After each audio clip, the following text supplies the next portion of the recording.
I'm Professor Leo. I teach at the Department of English at CUHK. My sort of special field is in Romanticism. I teach and research in the field of Romanticism. So that's why I'm going to talk about the two poems written by Blake, a Romantic poet, today. Okay. All right. So let me just share my screen.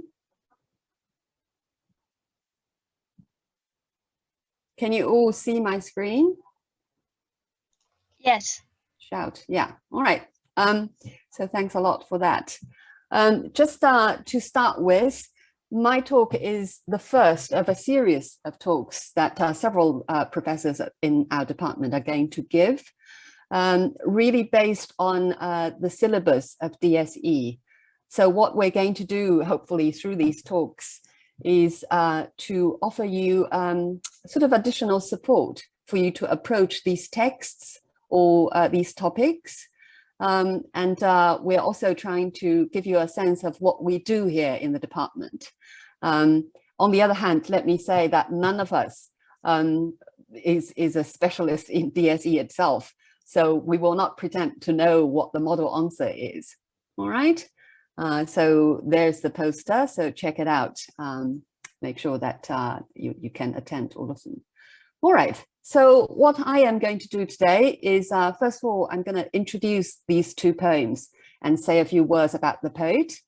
And then I'm going to look into these poems quite closely by examining both their words and their images.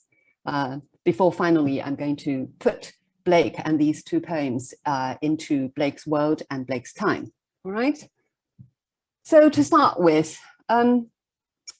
about Blake himself. So here's a portrait of the poet, and here are his years. The first thing I'd like you to bear in mind about Blake is that he is not just a poet. As Blake himself says, I know myself both poet and painter.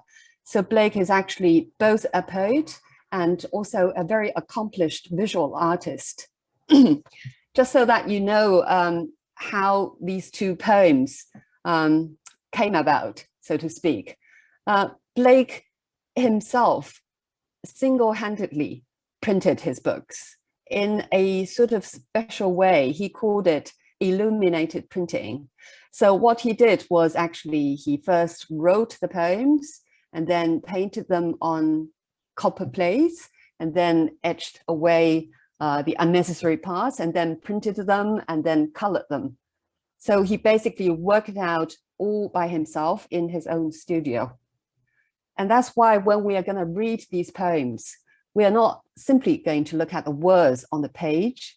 We're also going to consider the images, the designs that Blake has made accompanying these words. Another thing about this dual identity of Blake is that Blake is somebody who places tremendous emphasis on visual perception. Okay, and by that I mean that for Blake, visual perception, one's vision, is vitally important. And here I'm quoting something from Blake himself, who says, if the doors of perception were cleansed, everything would appear as it is, infinite. And I'll come back to it towards the end of the talk. But you can see how he is emphasizing perception, including one's vision.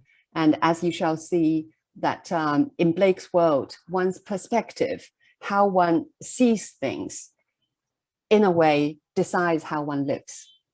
Okay? All right, so these two poems, the two Chimney Sweepers, they are included in two collections of poems. One is called Songs of Innocence and the other is called Songs of Experience. The first collection was published in 1789 and Songs of Experience was published in 1794. I'm going to come back to these dates towards the end of the talk. But right now, let me just say that in these two collections, there are a lot of poems in pairs. As I just said, the two Chimney Sweepers, there is one in Songs of Innocence, one in Songs of Experience. And there are two nurses songs, for example, in both collections. And there's the lamb in Songs of Innocence, the tiger in Songs of Experience, and so on. As you can see in this title page, general title page of Songs of Innocence and Experience, Blake says as the subtitle of the collection, so he intends to show the two contrary states of the human soul. So in other words, contraries, they are going to work in a very important way.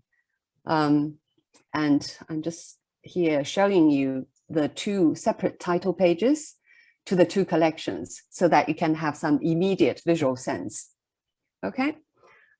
We probably won't have time to look into details of these two images, but you can certainly make your own comparisons between the human figures here in the world of innocence and the human figures here in the world of experience.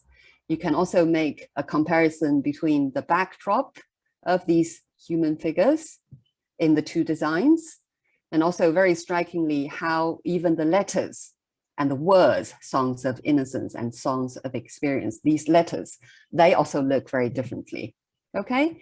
And also you can pay attention to how the date of publication appears in the design in very different ways, here as a sort of a bunch of fruit, and here carved on this stony background, almost as a sort of words carved onto a tombstone, okay?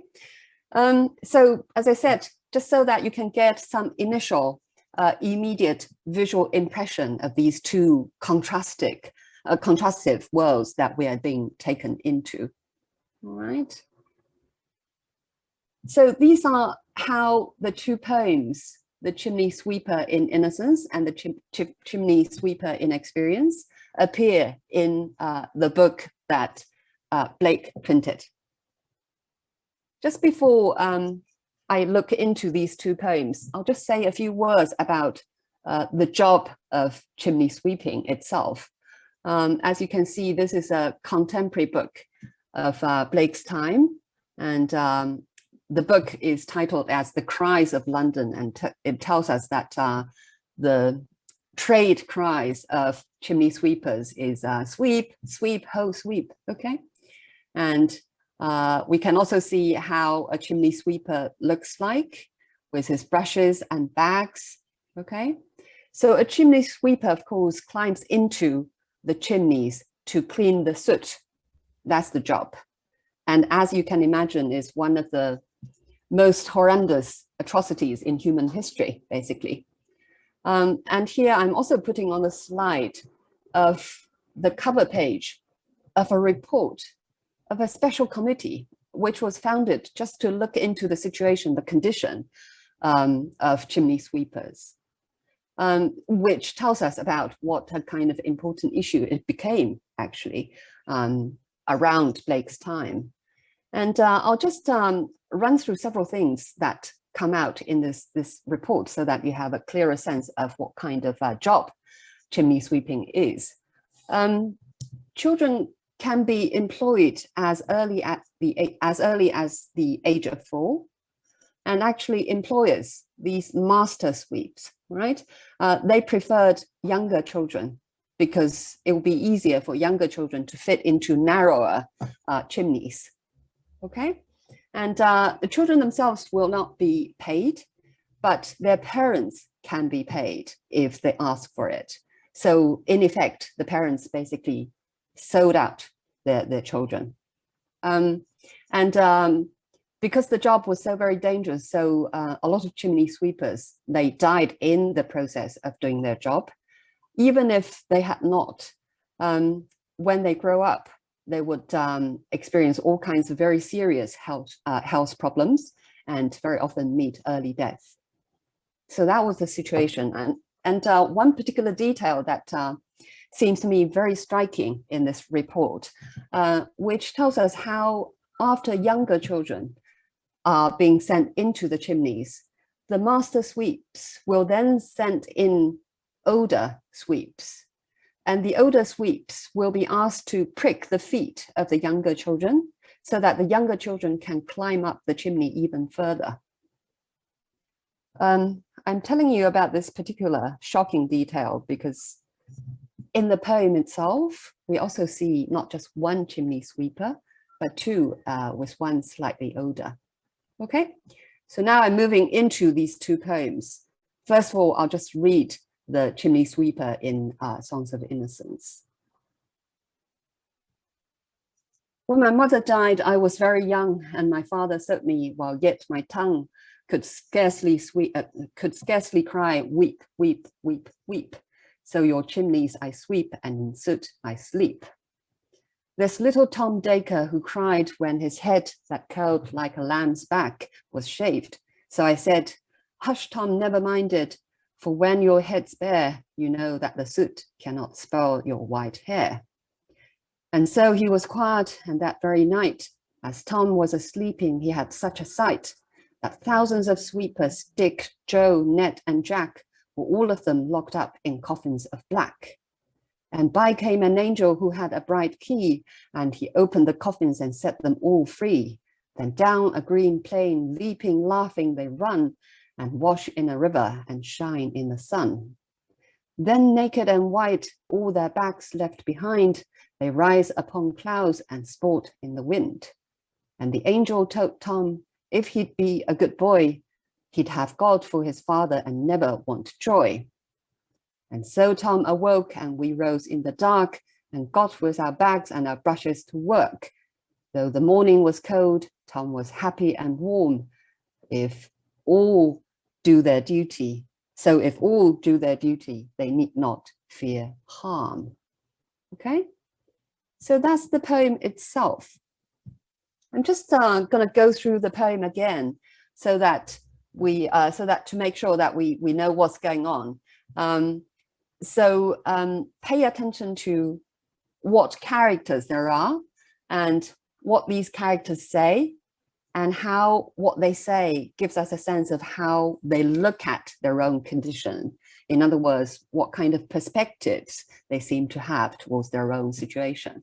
Okay, so in the first stanza, we have the speaker I, who tells us that his mother died and his father sold him before he could scarcely cry, weep, weep, weep, weep.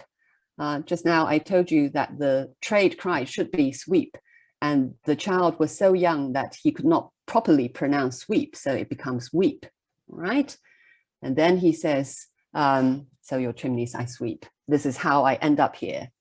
Notice how his tone is very factual. He is just telling us this is how I end up here.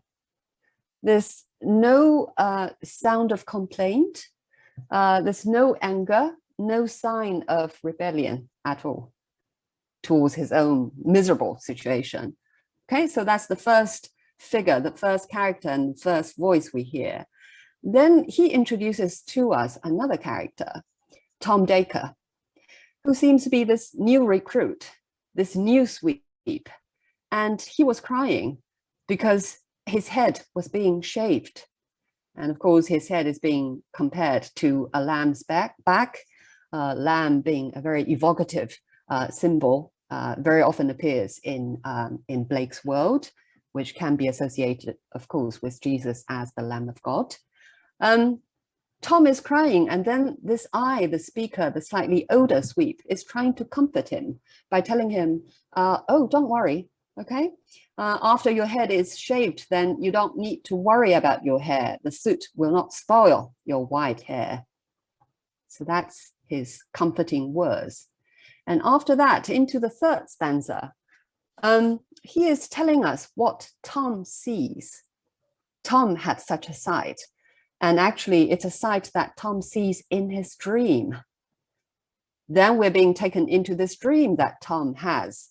In the dream, he sees not just himself, but together with thousands of other sweepers. They are being locked up in coffins of black as if they're already dead. And then an angel comes along, set them all free so that they're running about, playing about on a green plain, and then they wash themselves clean in a river. And then notice they rise upon clouds. Oops, sorry. As if they have entered into this heavenly realm.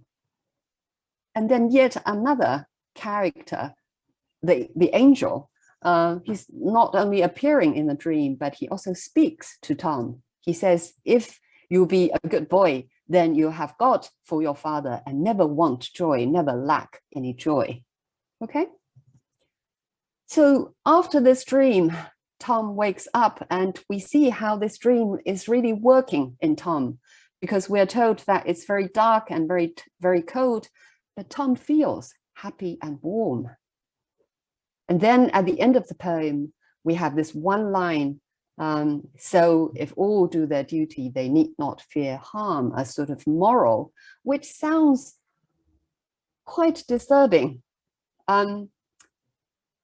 Because it's saying that basically they should just live on. If they continue to do their duty, then they have nothing to be afraid of. So that's what this innocent chimney sweeper, this poem is giving us, all right? And I'm going to suggest that we may feel a little bit disturbed as more sophisticated readers by this poem, but it's not until we get into the second poem in the world of experience do we see what really is troubling about this poem. Okay, so far, when we are looking at in its own terms, we can see how the I, as a more experienced chimney sweeper, and of course Tom as a new sweep, they both seem to be looking at their world with a rather limited, restricted perspective. Okay, but as I said, it's not until after we read the company poem, do we see more clearly what's going on. So this is the other poem in Songs of Experience. Once again, while I'm reading, pay attention to what characters there are and what they say and what we can infer from what they say, okay? A little black thing among the snow crying, weep, weep in notes of woe. Where are thy mother, thy father and mother, say? They're both gone up to the church to pray. Because I was happy upon the heath and smiled among the winter snow, they closed me in the close of death and taught me to sing the notes of woe. And because I am happy and dance and sing, they think they have done me no injury and are gone to praise God and his priest and king who make up a heaven of our misery. So here we hear two different voices. The first voice utters basically the first three lines. The first line goes, a little black thing among the snow, tells us what this speaker sees and how he sees the chimney sweeper as a little black thing, as something almost as a lesser being than a human, right? And the second line, crying weep, weep, of course, tells us what he hears. And the same words, weep, weep, call us back to the Innocence poem, because in that opening stanza, the I, the speaker, also tells us that he is crying, weep, weep, weep, weep. But notice the difference. Here in the world of experience, this speaker interprets that sound, that weeping sound, as explicitly notes of woe, okay? And with that interpretation, we also get a sense of how this speaker sees the situation of the chimney sweeper in a sense of sympathy, maybe also in a sense of shock, okay? And then the third line, he asks a question to this chimney sweeper, saying, where are thy parents, okay? And this question, once again, bounces us back in a way to the earlier poem, because in that poem, we have also been told by the speaker I, where the parents are. The mother is dead and the father sells him. So that's the first voice. And the second voice we hear is directly from the chimney sweeper. And of course, you get a very clear sense that this chimney sweeper has a different voice, and that voice also allows us to see how he sees his situation very differently from the earlier poem. Okay, so he tells us that they're very much alive, the parents, and they're now praying at a church. And not just that, moving towards the last stanza, he also gives us a sense of what his parents think. In other words, what they see, what they think, okay? The parents think they have done him no injury. And then the last two lines tells us that the parents are there praising God and his priest and king who make up a heaven of our misery. In other words, he's probably saying that the parents do not think that they have harmed their children because they have been preached by the church, and the church will tell their parents, that it's all right for your children to suffer because that suffering, that misery is a ticket for them to get into heaven. And then the parents will feel, oh, all right, so that's all right for our children to suffer. That's why the parents are leaving the children alone. Okay, but also notice how the last line is worded.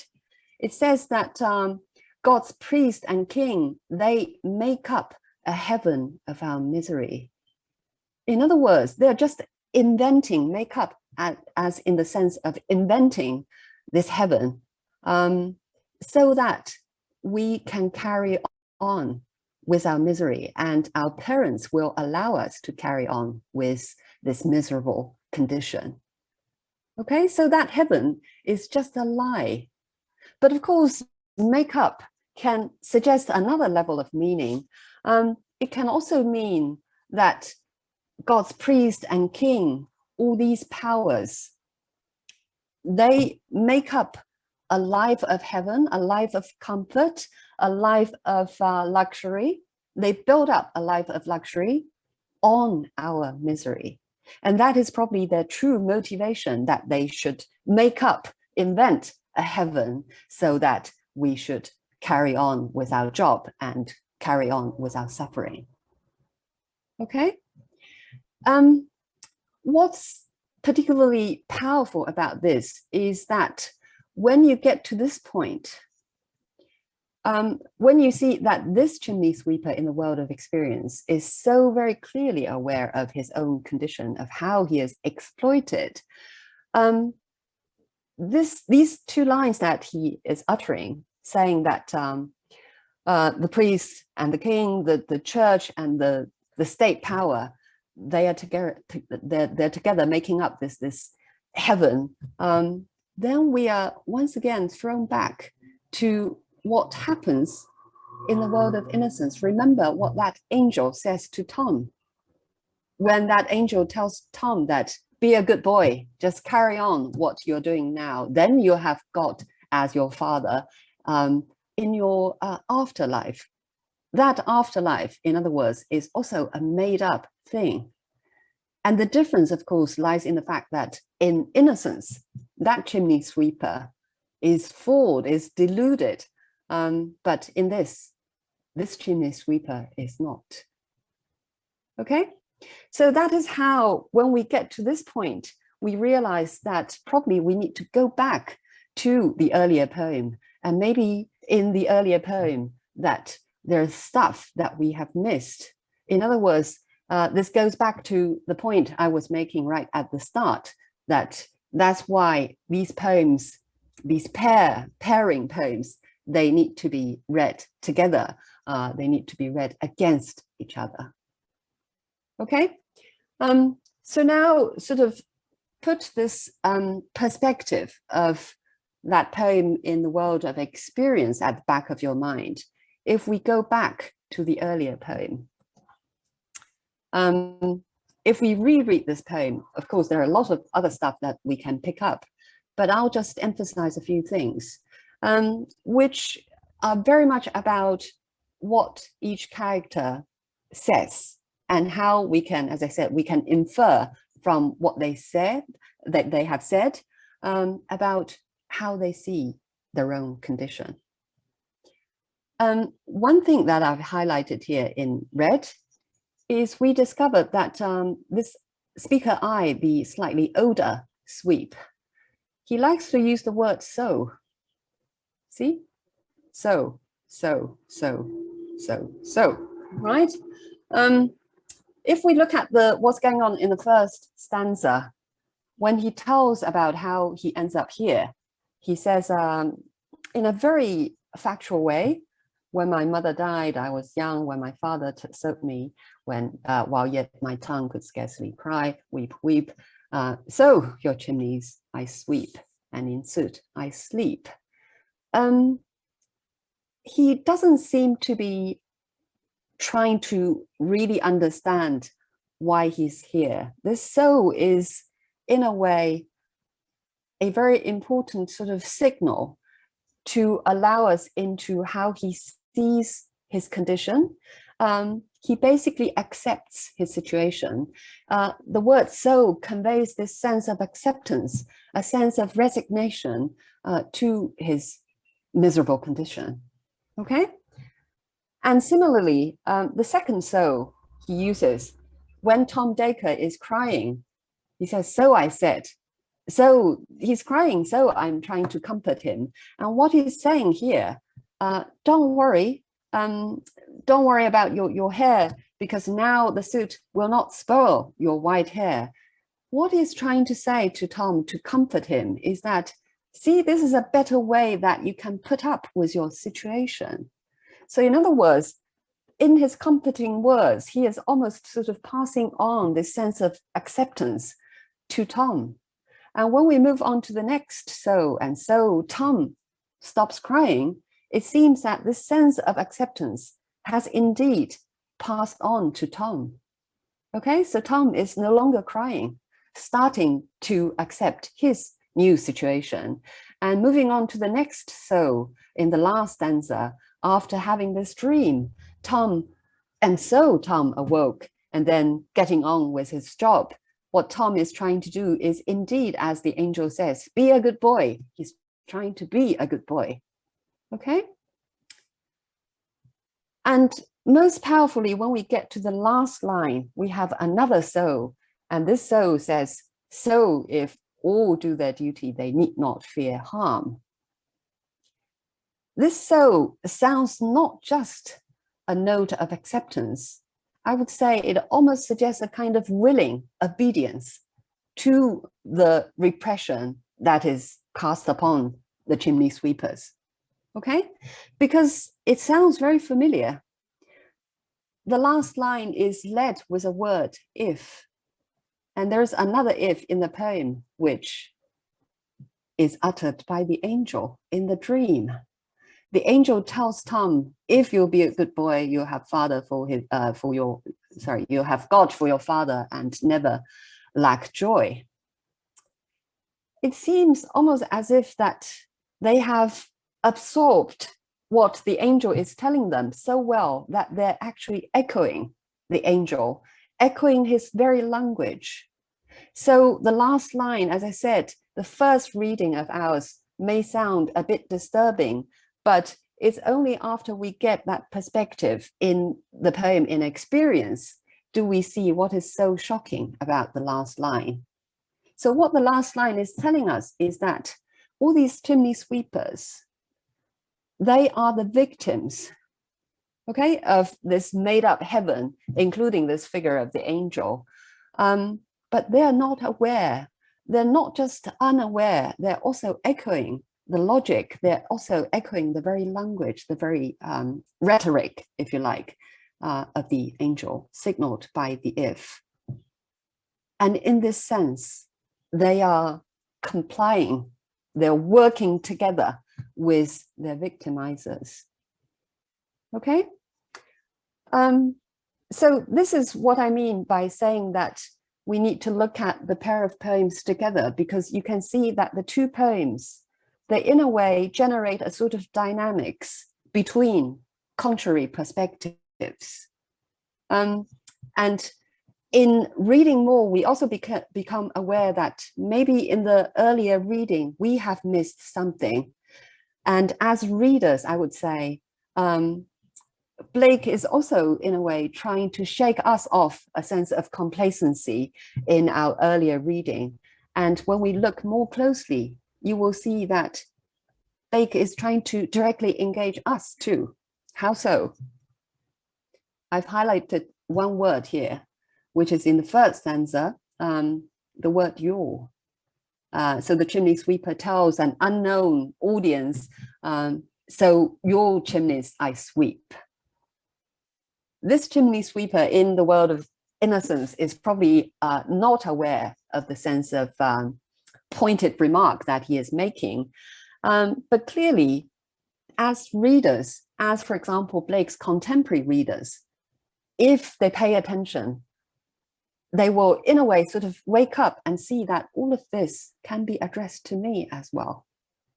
And even if we are not Blake's contemporary, this word you also sounds a sort of alarm bell to us, because we also see that maybe in the earlier reading, as I said, we are being too complacent, not really recognizing what's really going on. And now we see that we are also imbibed in this whole system of oppression, of exploitation, unaware, or at least not fully aware. Okay? And then with that, if we go back to the experience poem, you find how in this chimney sweeper's speeches, in his voices, he likes to use a word because, in sharp contrast to the word so as a favorite word of that earlier, the innocent chimney sweeper. And the word because, in a way, reveals to us how he is a lot more aware of what kind of condition he is living in, because he goes to its cause of what has caused his suffering. He is clearly aware of what's going on, of who his victimizers are, because he is telling us it's not just the parents, but also the parents in a way colluding with the religious, the political authorities. They together are exploiting us. Okay? And in this sense, because he is answering the question posed by this first voice, I would say the first voice, in a way, is also trying to engage the reader, us, directly. Because the first voice is looking at the chimney sweeper from a sort of outside point of view, looking at him as a little black thing and asking him, where are your parents? How can your parents leave you so? Okay? And as the chimney sweeper's reply reveals, his question sounds really very inadequate, almost lame, because it's not just the problem of the parents. As I said, it's the entire system of exploitation. It's the parents working together with all these authoritarian powers. And in that sense, this outside point of view, a point of view that we might take to look at the chimney sweepers, we are also shaken off the sense of complacency, as I said, and recognizing that maybe we are not fully aware of the situation. Okay? So this is how the dynamics between the contraries, the two contrary poems, the two contrary perspectives work. And there's another note that I'd like to call your attention to, which is here. So in the two becauses that this chimney sweeper is using, the first one, he says, because I was happy, then he has been sold, okay, as a chimney sweeper. The second because is really striking, because he says, I am happy and dance and sing. So he is still happy despite all the woes and miseries and sufferings that he is experiencing. There seems to be some intrinsic, innate energy, capacity for happiness in him, and he is still happy and dancing and singing. If this world of experience seems to be so very grim and hopeless, I would suggest that maybe this energy, this exuberance, this kind of vibrancy in the little kid, that may offer us a glimpse of hope. And that may be a very powerful expression of resistance. Okay? So that's what's going on in these two texts. I realize that I've gone over time a little bit, but there's still a few other things I would like to quickly go through. A poem, of course, speaks not just through its words, but also very much through its sound.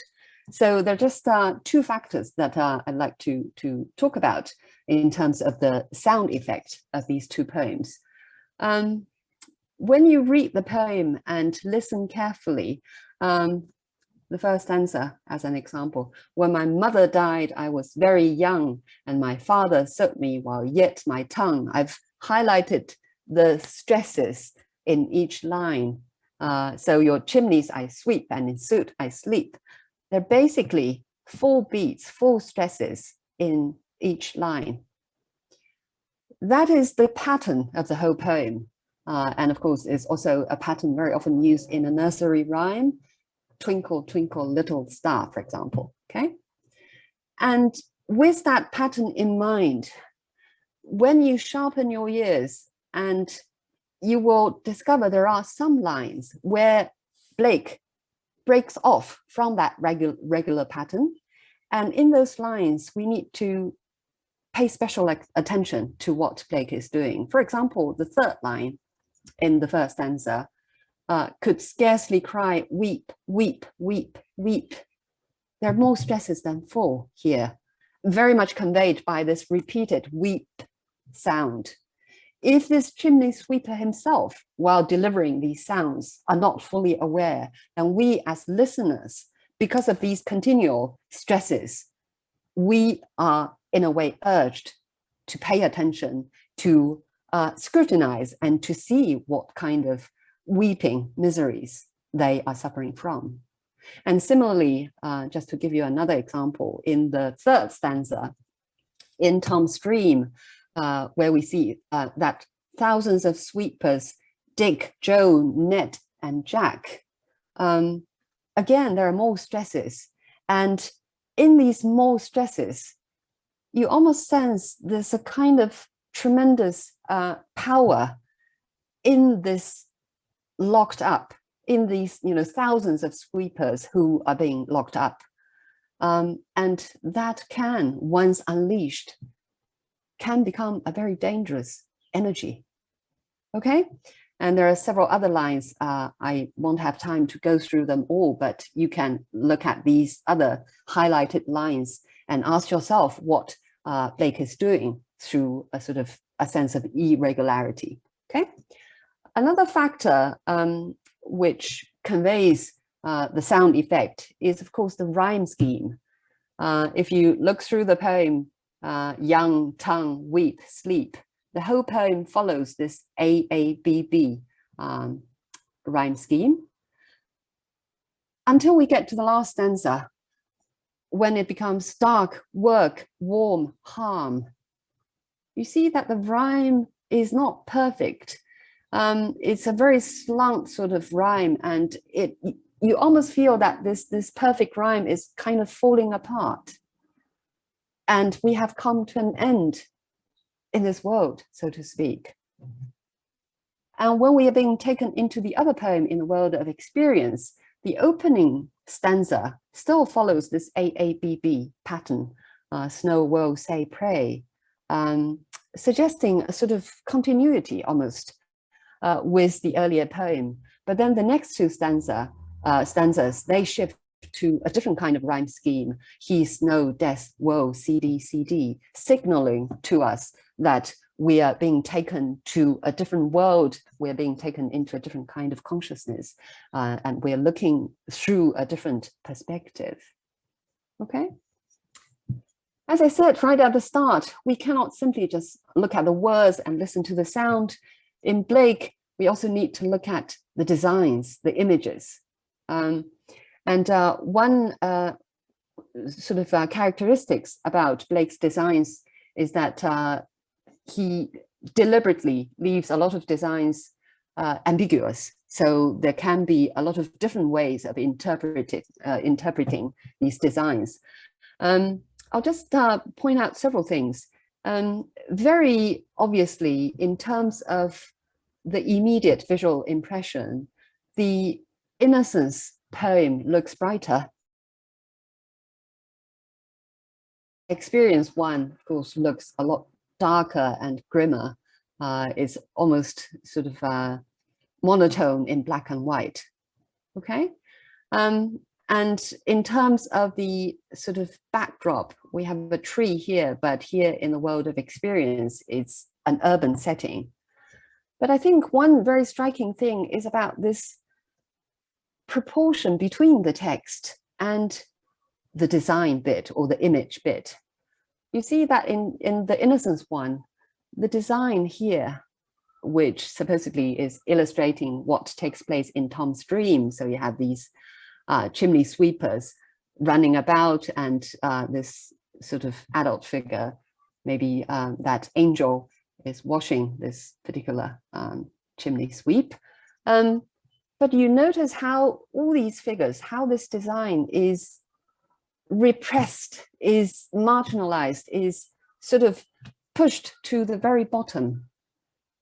And I would suggest that even spatially, although it conveys this dream world, this dreamscape seems to be so very insignificant in comparison to the words. And on the other hand, although this experience design looks so very dark, this chimney sweeper does look a lot more prominent than all these other little chimney sweepers in the world of Innocence. Okay. All right, so now I'm just gonna round up by saying a few last words about Blake and his time and world. At the beginning, I told you that Songs of Innocence was printed in the year 1789. And Blake was very much inspired by what happened in 1789, the beginning of the French Revolution. And I put on this slide, this very famous painting, although the painting is actually not about the 1789 revolution, it's about the 1830 revolution. But I want you to look at this little bonnet that Goddess of Liberty is wearing, because that's what Blake would be doing. He is a fervent supporter of the French Revolution and the revolutionary ideals. So he would be wearing a red bonnet on the street to announce his radicalism.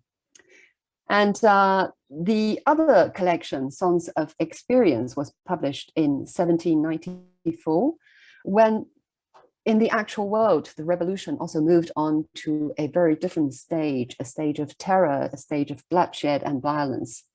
So you can also see how the two worlds also take on very different emotional mood, okay? Another revolution, which also very much shaped the Romantic era, was this Industrial Revolution. And Blake, of course, was observing what is happening in front of his eyes, living right at the heart of the Industrial Revolution, living in London. And he famously describes these early forms of factories as dark satanic mills. And as you can see, how he was also very much engaged with all the social ills being brought by Industrial Revolution, as in the two Chimney Sweeper poems. Okay, but I will say this: although Blake was so very deeply engaged with both of these two revolutions, the most revolutionary quality about Blake is that he is someone who believes not so much about the political revolution as the fundamental revolution of the human mind. What I mean by that is Blake is someone who writes about repression, as you can see in the two Chimney Sweeper poems. And he, in a way, sees the heart of how repression works.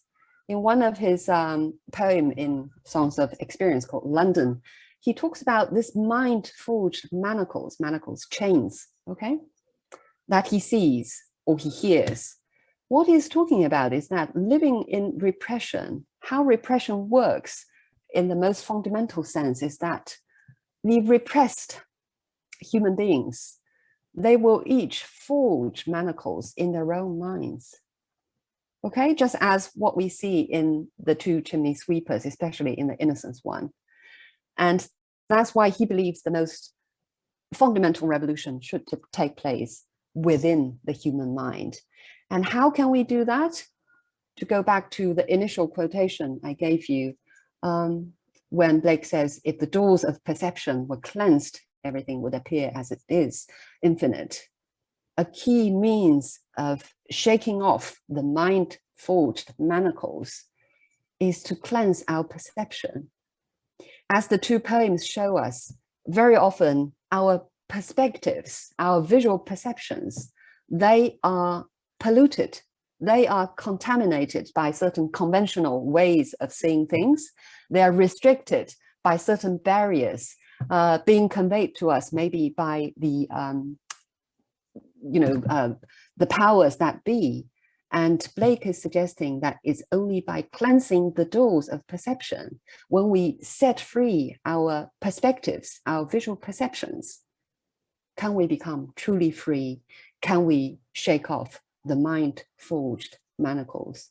Can liberation truly come?